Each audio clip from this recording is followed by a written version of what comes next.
Hi and welcome. Never binge again. Whoa, what are you talking about? Never binge again. Well, that's what we're speaking about today. And today we have a special guest as we also celebrate leftover from last week. We have the aloe vera, which we will be working with again today. Welcome to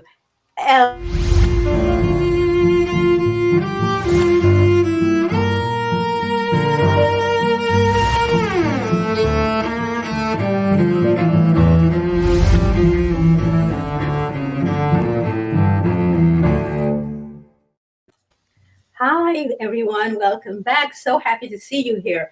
So, we're having a continuation of what we did last week when we examined exactly what to do and how to harvest uh, aloe vera plant. So, today this will be very quick because we have a very special guest that we want to bring on earlier. So, I've gone ahead and prepared a lot of things ahead of time. So, one of the things that I'm using with the aloe vera today is a big, juicy mango.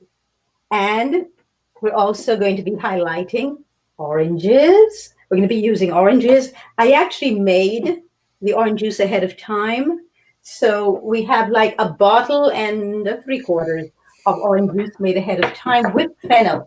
So yes, I am using fennel today because this is extremely important for the digestive system, as is mint, any kind of mint, spearmint, peppermint, whatever mint your heart desires. Just find a mint and choose a mint. So we are starting immediately. Let's go for it and see how to make an extremely appetizing but very healing drink for the digestive system today. We're going to also be using the coconut. And what I did was I froze some coconuts ahead of time. I took out the meat and I froze it. See, it's already cut up in pieces and frozen. And then I also, in here, had already cut up and froze the mango. So you can see it's already in the blender. And I also put in there some water, some alkaline water. Now, for those of you who like spritzers, I do not believe in drinking spritzers, but if you are just transitioning and it's something you really like and you want some sparkling water, you can actually put the sparkling water and make it into a fizzy drink.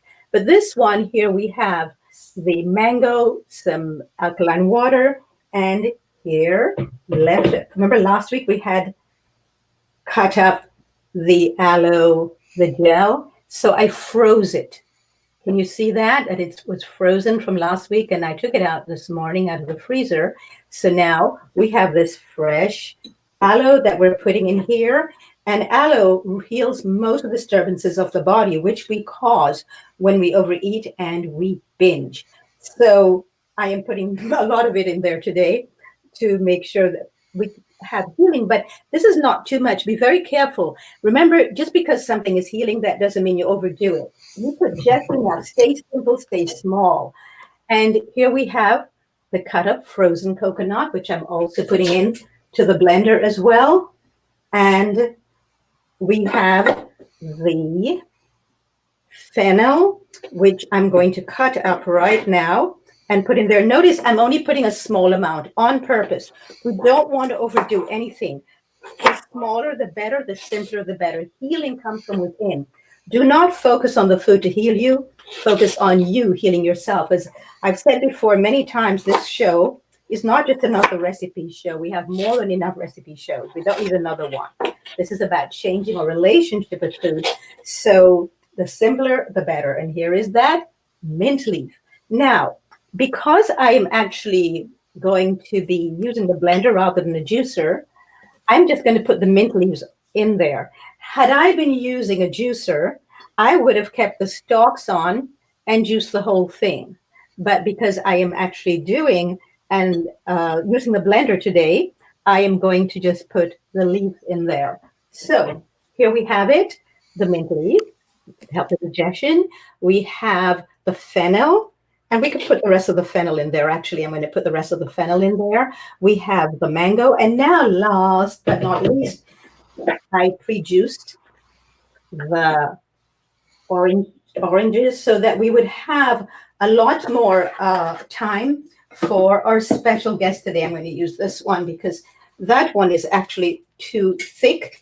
I actually had this in the fridge until the last minute. So for that reason, it is very, very thick today. So we're going to be putting this in and we're going to be blending this. And this drink can be had first thing in the morning if you'd like. It's a really excellent way to start the morning because it really goes to the digestive system to heal. But you need to take part in the healing. It's not enough just to do this. And now we're going to be looking at why it is that we're using plants. And I'm going to be now closing this, by the way, and I'm going to be putting this on. For those of you who do the blender dance, get ready.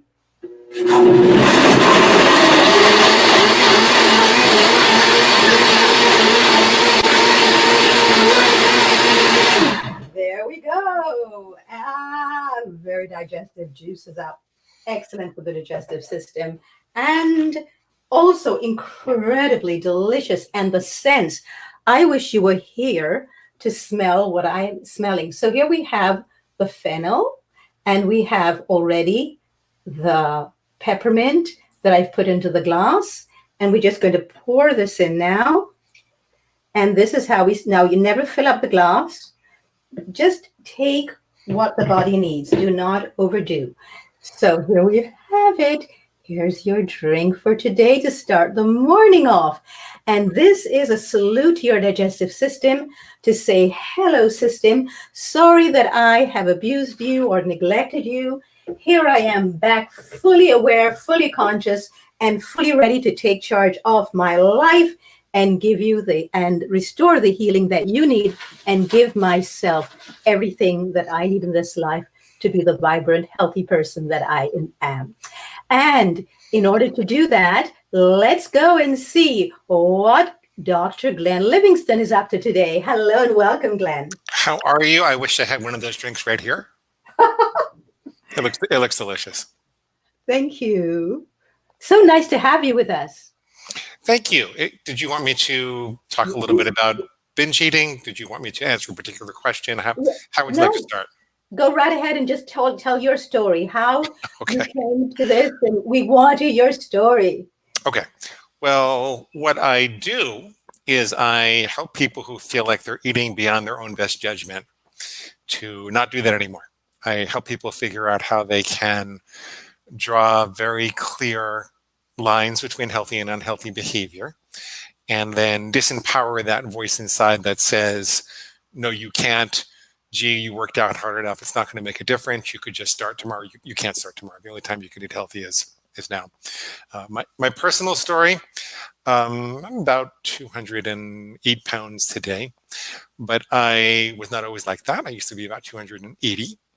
And when I was an adolescent, I figured out that because I'm 6'4" and I'm reasonably muscular, that if I worked out for a couple of hours a day, I could eat anything that I wanted to. So multiple muffins and pizzas and chocolate bars and boxes of donuts. And if you stopped at a 7-Eleven in Syosset, New York at any time in the 90s and they were out of pizza and Pop-Tarts, it was probably because I got there before you.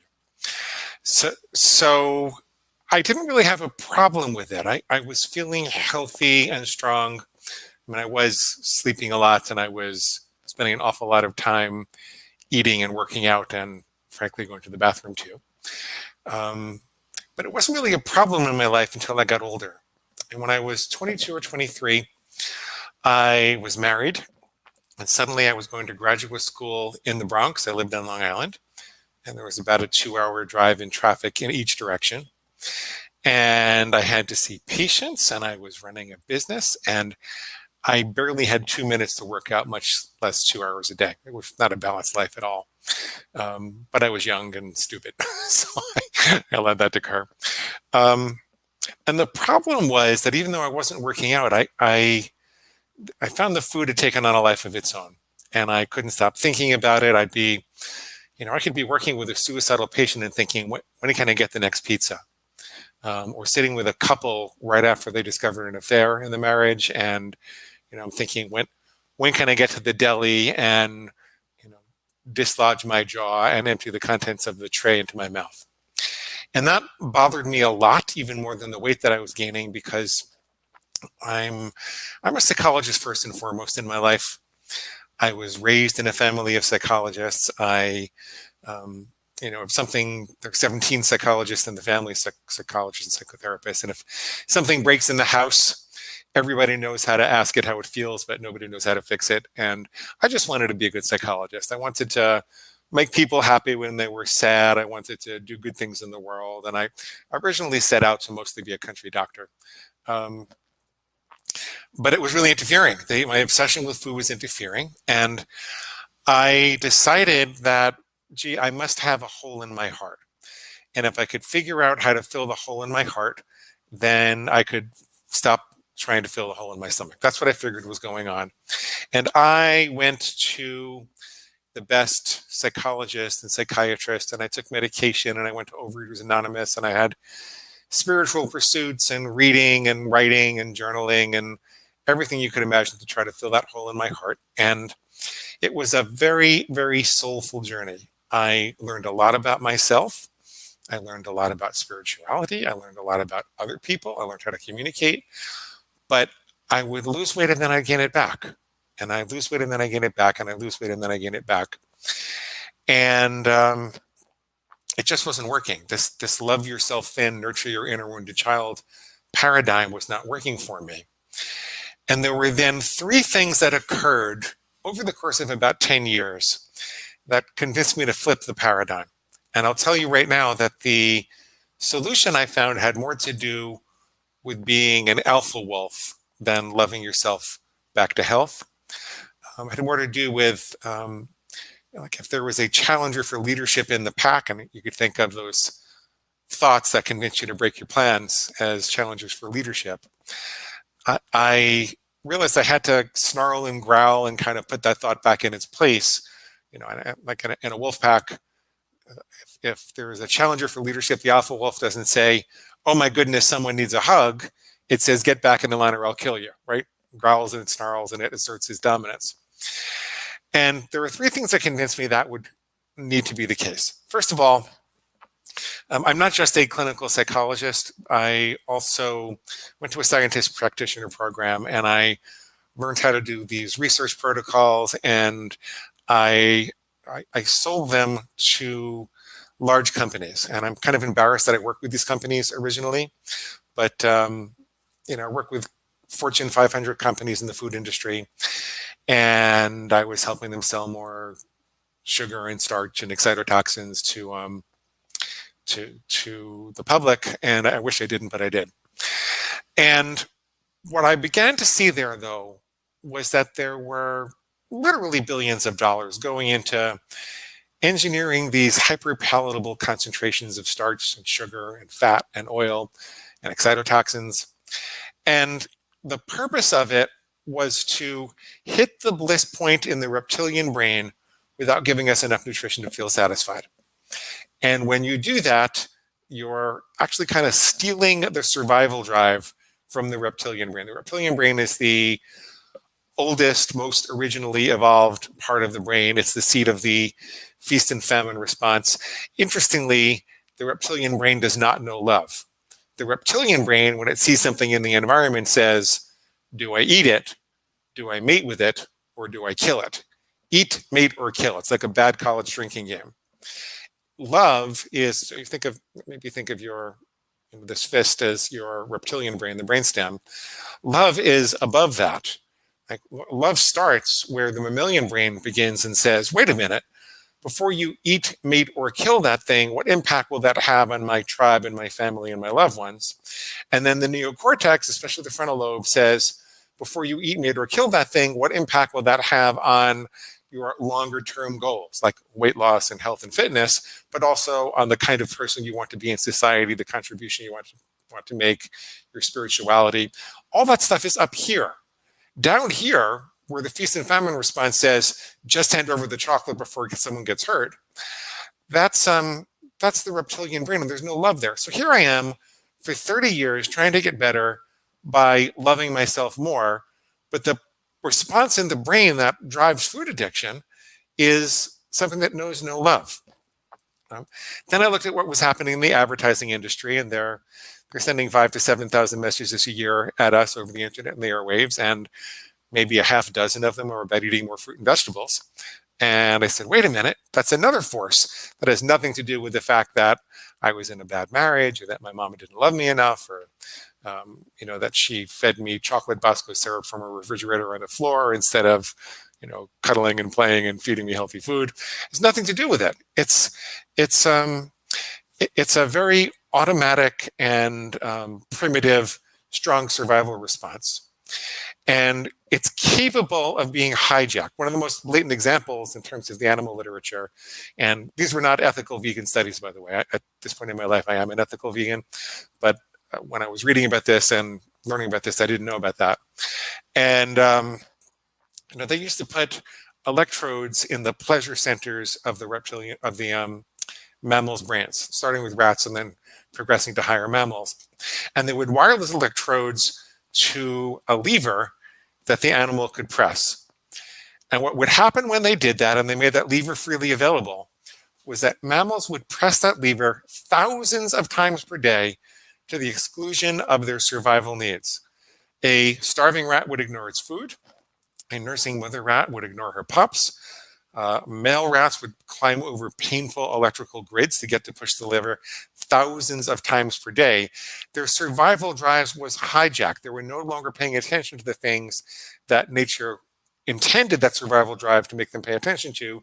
Now they were looking at these hyper-palatable they were looking at this artificial stimulation of pleasure. And I'm not saying that anybody's got electrodes in our brains. I'm not that paranoid. But, if you walk out of a McDonald's and across the street is a Burger King in virtually every city in the country, then you got to say to yourself, well, are we being subjected to chemical electrodes? And if I can tell you firsthand from the research I was doing, the people I was talking to, that pretty much every time you're looking for love at the bottom of a bag or a box or a container, there's some fat cat in a white suit with a mustache just laughing all the way to the bank. So to speed it all up and kind of get to the end of the story, I came up with a really weird solution for myself. And I was not going to publish this. At the time, I was running a coach training organization and a marketing research organization, and I had no intention of publishing this. This was just for my own personal recovery. And I decided that I was going to call my reptilian brain, you could call it your food monster or your food demon. I was not a vegan at the time, and I called it my inner pig. I'm sorry, but I did. I called it my inner pig. And we're going to use pig with a capital P as opposed to the really sweet animals in the world who need our help and are being tortured in so many ways that we all know there's a movement to undo. But let's call this pig with a capital P. It was my inner pig. And I would draw very clear lines between healthy and unhealthy behavior. I would say, for example, I will never have chocolate on a weekday again. I will only ever have chocolate on a Saturday or Sunday. And there's a reason I learned that you have to draw very clear lines as opposed to saying, well, I'll avoid chocolate most of the time and just indulge 10%. I would say I'm only going to have it on Saturdays. We're only going to have it on Saturday and Sunday. And then if I was in a Starbucks and there was a chocolate bar on the counter and there was some voice in my head that said, Glenn, chocolate comes from a cocoa bean and that grows on a plant. So really chocolate's a vegetable. I would say, whoa, wait a minute, that's not me. That's my inner pig, and it's squealing for pig slop because by my definition, I've decided that chocolate during the week is not something I do. So chocolate is pig slop. That's pig food. I don't eat pig slop. I don't know what the farm animal tell me what to do. And as embarrassing as that is for a sophisticated psychologist like me, as crude and primitive as it might sound, it would wake me up at the moment of impulse and give me the opportunity to, take those extra microseconds and remember who I was and why I made the rule in the first place and make the right choice if I wanted to. It wasn't a miracle. It didn't force me to make the right choice. What it did was take away the sense of powerlessness and confusion. It made me suddenly realize, between that and then looking at what was happening in the food industry and the advertising industry, it made me realize that there wasn't some mysterious force inside of me. This didn't have to do with not being loved enough. This didn't have to do with any chronic, progressive, mysterious disease that was getting worse over time. This just had to do with a really bad habit that was facilitated by the food industry and the advertising industry that made me want chocolate instead of kale and bananas, right? Because if you think about it, there's some authentic need behind most cravings. Sometimes it is an authentic need for a walk in the park or a deep breath or a hug. Sometimes that's true. But more often, the authentic need is for the nutrition that your body is craving. And if you teach yourself to recognize those cravings, I'll give you a little procedure in a minute to kind of get you out of that automated system. If you teach yourself to recognize that craving and ask yourself, what does my body really need? Well, I experimented with a lot of smoothies, for example, and I eventually came to a whole bunch of bananas and a whole head of kale that was juiced, and I would find that would take the craving away, and it would give me some energy. I wouldn't get high. I wouldn't get high with food the same way that a chocolate bar would make me get high. There were no chocolate bars on the savannah. This is not something we evolved with. There's not a chocolate bar tree. As a matter of fact, most people wouldn't even recognize what cocoa looks like in its raw form. Chocolate is a very highly processed, concentrated form of fats and oils and stimulants and toxins. I'm not saying that people can't have chocolate sometimes. I turned out to be someone who can't, but a lot of my clients do have it once in a while. And my sister can take 2 little squares out of her purse and fold it all up and say, I'm going to have the rest for later. And I don't understand people that can do that, but she can. So this crazy thing where I'd say, I don't eat pig slop and I don't let farm animals tell me what to do, it would wake me up. It would wake me up, and it made me realize that I didn't have a disease or an abnormality or something broken in my heart. What I had was a healthy appetite that had been corrupted by industry for a profit. And that when you looked at what society tells you to do to overcome those types of food obsessions, they will tell you to just eat when you're hungry and stop when you're full. They'll tell you to eat healthy 90% of the time and indulge 10% of the time. Now, those are good maxims to live by. They're healthy guiding principles. The problem is that they require a lot of willpower. And the reason they require a lot of willpower is because if you're going to eat healthy 90% of the time and indulge 10% of the time, or you're going to avoid chocolate 90% of the time and indulge 10% of the time, well, every time you're in front of a chocolate bar, you have to make another decision. Whereas if you say, I'm only ever going to eat chocolate on Saturdays, then you're avoiding it most of the time by definition, but you don't have to make chocolate decisions all week long. Willpower is the ability to make good decisions. There are only so many good decisions, the research says, that we can make each day. That's why people are often good all day and they blow it at night. And by the way, if you're struggling with that, try to make your food decisions in the morning. Put food out for yourself, leave it in Tupperware in the refrigerator. If you're going to have a treat at night, make sure it has boundaries and set it all up for yourself so that you don't have to make those decisions at night and think, I'm hungry, what am I going to do? Or I need some pleasure, what am I going to do? Make those decisions in the morning, you'll do better with it. So, I kept a journal about the things my food monster would say and why it was wrong. Like, for example, the pig would often say, it'll be just as easy to start tomorrow. When you worked out hard enough, it's not going to make a difference. But the truth is, the way that our neurology works, what fires together, wires together. That's the principle of neuroplasticity, which means that if you have a craving and you indulge that craving, you're making the connection between the craving and the reward stronger. You're strengthening the addiction. So when you say, I'm going to start tomorrow, you're actually making it harder for yourself. It's like you're in a hole and you keep digging. But if you have a craving and you don't indulge the craving, then you're making the addiction a little bit weaker. So essentially every moment, every craving is an opportunity for self-love or self-harm. Every craving is an opportunity to either strengthen or extinguish the addiction little by little, little by little. Your inner food monster will tell you that, well, you can't stick to this new rule you made for yourself because you're going to be tortured forever. Those cravings are unbearable. It's like a really bad itch, and sooner or later you're going to have to scratch it. The truth is, you won't be tortured forever. There is something called downregulation of the nervous system, which occurs when you overstimulate your taste buds and your pleasure sensors with hyperpalatable food. So if you have a chocolate bar every day, and I do distinguish between raw cacao prepared in healthy ways that Doreet might prepare versus what you're going to get from one of the commercial chocolate manufacturers. But if you have a chocolate bar every day, by the end of 30 days, you're going to be losing the ability to taste the natural sugars and get pleasure from the natural sugars in the delicious drink that Doreet showed you how to make today.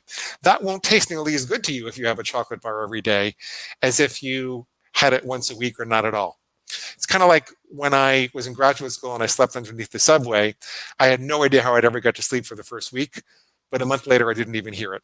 Your nervous system downregulates. It stops responding with the intensity that it's meant to respond to a stimuli that's repeatedly presented in a supersized format. Thankfully, that process is reversible. So if you are listening and you are day by day overstimulating your system and thinking, well, I really want to get out of this, I want to go more towards what Doreet is showing me, well, the good news is within 30 to 60 days, your taste buds will probably double in sensitivity, and you'll be able to taste the difference between a Fuji apple and a delicious apple and a Gala apple, and the subtle flavors in the fennel or the coconut will be much more stimulating and delicious to you and pleasure producing. But they won't in the beginning. In the beginning, it feels crappy. In the beginning, it feels like nothing tastes good. Everybody says, I just don't like fruit and vegetables. How am I ever going to do this? Everybody knows you got to eat more fruit and vegetables to lose weight. But they say, oh, I can't ever do this. I really don't like fruit and vegetables. You don't like them now. And you're not going to like them for the first 100 to 200 hours that you start eating healthy. But you'll be surprised how resilient your body is and how quickly you start to like fruit and vegetables. It's shocking. It's shocking. So that's my story. I eventually, as I was getting divorced in 2015, I took a journal that I'd kept for 8 years of me versus my inner pig and all the things that it would say and why it was wrong. And I was a minor part of a publishing company, and the CEO asked me to write a book. I told him about this crazy journal. And he said, I love it. Put it into a book and send it to me. So I did. And he said, Glenn, donuts are pig slop. I don't eat donuts. And outlet farm animals tell me what to do. And he proceeded to lose almost 100 pounds. And we published it. We both kind of knew what we were doing with marketing because I had all that history with marketing consulting for the big companies. And, it was a slow build through 2015 and 2016. And then towards the end of 2016, it just started to take off. And now we have almost 1 million readers, and we're published in multiple countries. And we've got almost 7,000 reviews on Amazon. And people don't really know my name, but they'll recognize me in a bookstore and they'll point at me and go, big guy, which was always the claim to fame I'd hope to have, right? So, and definitely what I want to have happen on a first date. So yeah, that's my story. That's the story of Never Binge Again. The book is available for free at neverbingeagain.com in PDF, Kindle, or electronic format. It's available for free. And we do have paper copies and audible copies and things like that, but there's a charge for that. And a bunch of other goodies. It's all at neverbingeagain.com. You can click the big red button. So, Doreet, I could take questions. You could ask me a question. I could sing a little song, whatever you want me to do.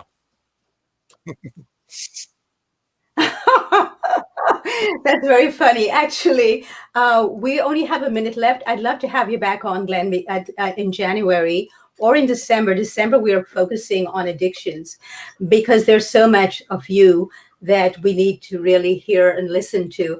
And while you were speaking, what I ended up doing was finishing up the drink that I made. You're killing me. Because you're killing me. That's so beautiful. Oh my God. You're killing me. I want that.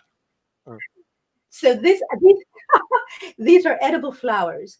And because I believe that if we eat with all our senses and do it first thing in the morning, we train all of our senses to expect that during the day. And we'll never be able to eat brown or white foods again that has no sparkle to it.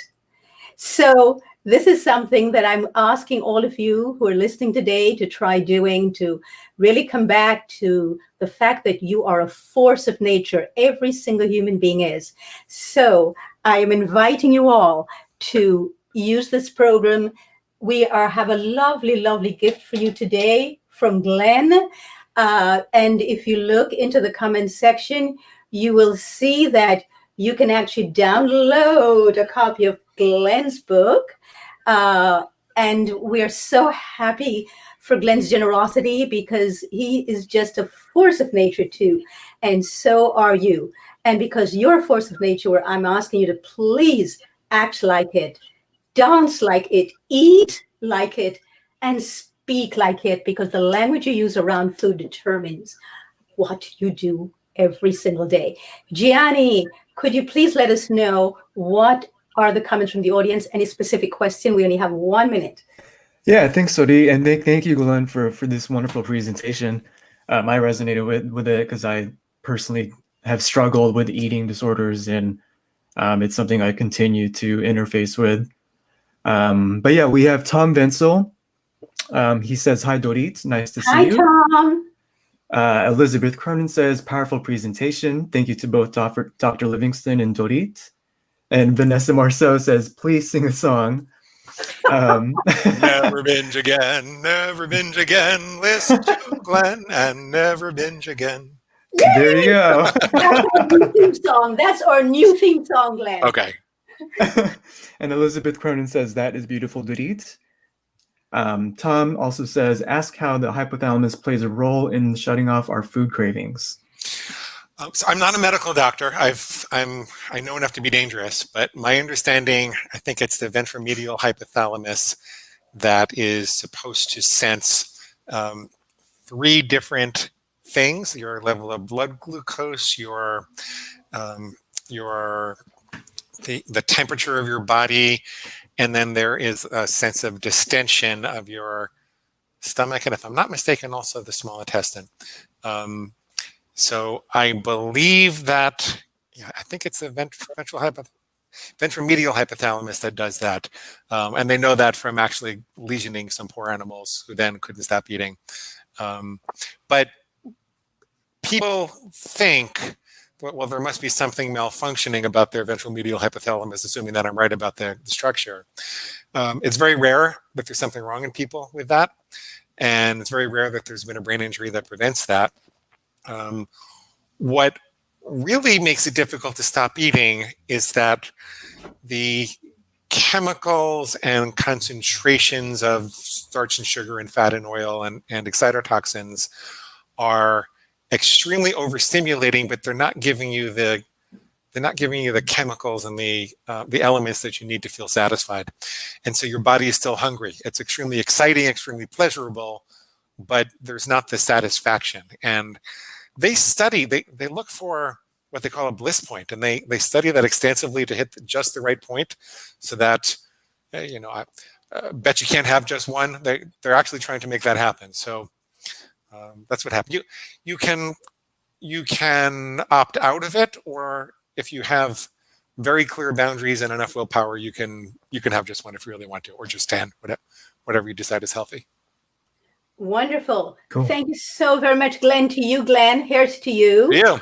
I wish I only have my distilled water, but you're killing me with that. And well, hopefully by the time you come back with us again, maybe we can all be together in the same room and you can have it. Okay.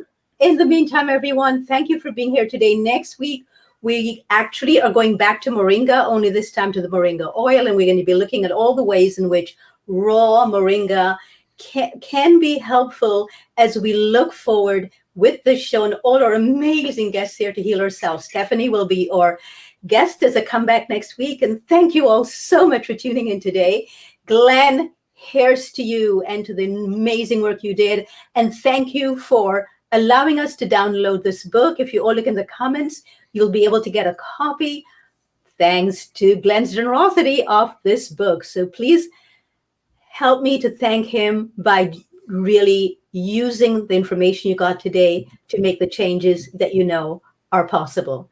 Until next week, here's to you, L'chaim, and please tune back in same time next week. And remember, look into the comments for the Zero Food Waste Challenge that I launched this week, and Paige and also Vanessa Marceau have partnered with me in launching this. Tune in on Wednesday for Creating Resiliency workshop at 12 noon PST, or just go on Facebook and look for Creating Resiliency, and we will talk more about our Zero Food Waste Challenge for this month.